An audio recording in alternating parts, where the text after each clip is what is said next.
شروع اللہ کا نام لے کر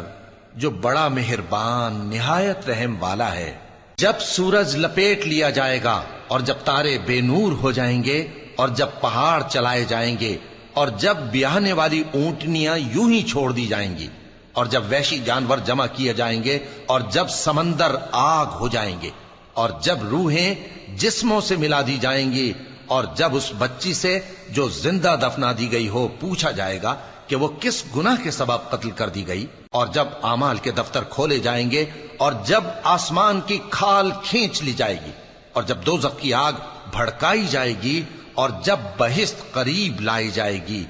تب ہر شخص معلوم کر لے گا کہ وہ کیا لے کر آیا ہے۔ پس میں ان ستاروں کی قسم کھاتا ہوں جو پیچھے ہٹ جاتے ہیں اور جو سیر کرتے اور غائب ہو جاتے ہیں،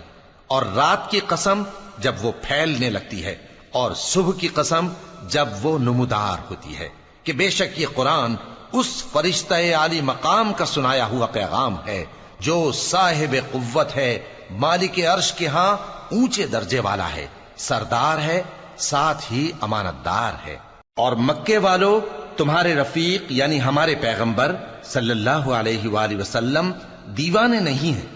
اور بے شک انہوں نے اس فرشتے کو آسمان کے کھلے کنارے پر دیکھا ہے، اور وہ غیب کی باتوں کے ظاہر کرنے میں بخیل نہیں، اور یہ کسی شیطان مردود کا کلام نہیں ہے۔ پھر تم لوگ کدھر جا رہے ہو؟ یہ قرآن تو تمام جہانوں کے لیے نصیحت ہے، یعنی اس کے لیے جو تم میں سے سیدھی راہ چلنا چاہے، اور تم لوگ کچھ بھی نہیں چاہ سکتے مگر وہی جو اللہ رب العالمین چاہے۔